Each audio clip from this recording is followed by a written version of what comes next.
तो यमलोक के में प्रवेश कर चुका है, और जो 100 बार यमलोक में प्रवेश कर देता है मैं उसे यमदूत बना देता हूं। तो उसे जो है, इसलिए मुझे जो है यमराज ने यमदूत बना दिया। यमदूत मुझे यमराज ने कहा कि तुझे यमलोक से बड़ा प्रेम है, बड़ा स्नेह है, इसलिए आज से तू यही स्थित रहेगा, मेरे साथ रहेगा। तो ब्राह्मण ने कहा कि मुझे भी ले चल भाई यमलोक, मैं तुम्हारे यमलोक को देखना चाहता हूं। उसने कहा गुरुजी, तुम्हारे इस मृत्यु लोक के शरीर से यमलोक में नहीं जाया जा सकता है। अरे उसने कहा फिर तो मेरा कैसा सेवक है, मैं कथावाचक हूं और मैं यमलोक में जाकर के यमलोक का दृश्य देखना चाहता हूं, ताकि वापिस आकर के मैं लोगों को उसकी शिक्षा दे सकूं। अब वो यमदूत कहने लगा कि गुरुजी, मैं यमराज जी से पूछूंगा पहले, बिना उनकी आज्ञा के तो कुछ होगा नहीं। करे ठीक है, पूछ क्या। वो सेवक यमलोक में जब गया दोबारा, तो उसने यमराज जी से कहा कि प्रभु, आप मेरे पे प्रसन्न हैं, मेरे कार्य पे प्रसन्न हैं कि नहीं है। यमराज ने कहा तो बहुत अच्छा कार्य कर रहा है भाई, मैं तेरे कार्य से प्रसन्न हूं। तो उसने कहा प्रभु, मैं आपसे कुछ पूछना चाहता हूं। तो यमराज ने कहा पूछ भाई।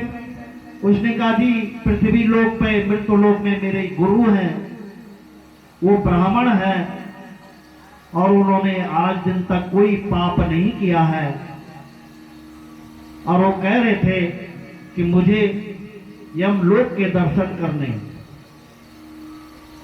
तो यमराज ने कहा कि मैं मृत्युलोक के शरीर से तो यमलोक में आया नहीं जा सकता है। उसने कहा जी, वो तो ये कह रहे हैं कि मैं कथावाचक हूं और मैं यमलोक के दर्शन करूंगा, फिर अपनी कथा में उस वर्णन को सुनाऊंगा। तो यमराज कहने लगे, यार चल, तूने पहली बार मुझसे कुछ मांगा है। जब वो ब्राह्मण सोया रहेगा तो तुम 4 जो है यमदूत जाना और उनको सोते हुए में उठाकर यमलोक में ले आना। यम के 4 दूत आए, उसका सेवक आया, सोए हुए ब्राह्मण को उन्होंने चारपाई सहित उठाया और यमलोक में ले गए। जब उसकी नींद टूटी तो उसने अपने आप को यमलोक में देखा। उसने यमराज से पूछा, हे धर्मराज,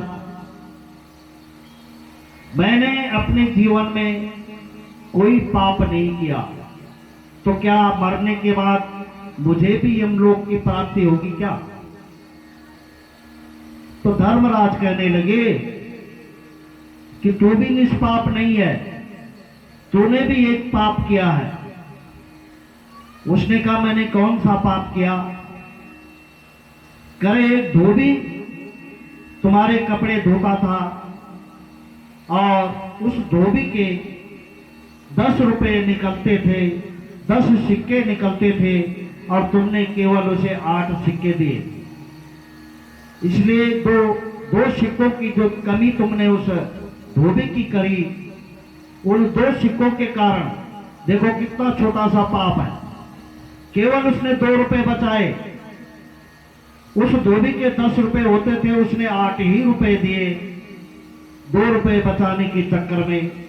और यमराज उसको वही याद दिला रहे हैं कि ये जो 2 रुपए बचे हैं, इसके लिए तुझे यमलोक में आना पड़ेगा। उसने कहा, प्रभु कोई उपाय है कि मैं यमलोक में ना आऊं?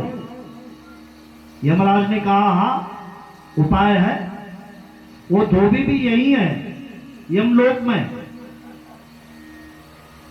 मैं उस धोबी को तुम्हारे पास बुलाता हूं उस धोबी से एक बिना धार की खुरपी लेकर के अपनी पीठ का एक ब्लास्ट मांस जो है नुचवा देना और उस घाव को लेकर के तुम सीधे मृत्युलोक में जाओगे। और जब तुम्हारा वो घाव मृत्युलोक में ठीक हो जाएगा तब तुम जो है इस यमलोक में नहीं आ पाओगे।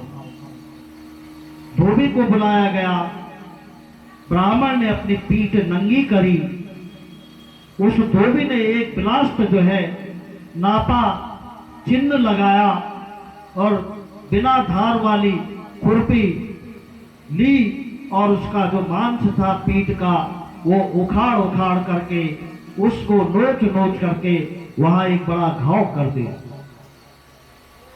अब ब्राह्मण चिल्ला रहा है, रो रहा है। उसने कहा प्रभु ये घाव मेरा कभी ठीक नहीं होगा। उसने कहा होगा, जब 2 रुपए बराबर हो जाएंगे तो तुम्हारा घाव भी ठीक हो जाएगा। उस ब्राह्मण को मृत्युलोक में जब वापस भेजा गया तो उसकी पीठ की घाव जो है उससे धीरे धीरे खून रिश्ता रहता था। और ये आज से लगभग 100 वर्ष पहले की सच्ची घटना है। ये मथुरा से आगे की घटना है, झूठी घटना नहीं है। और हमने किसी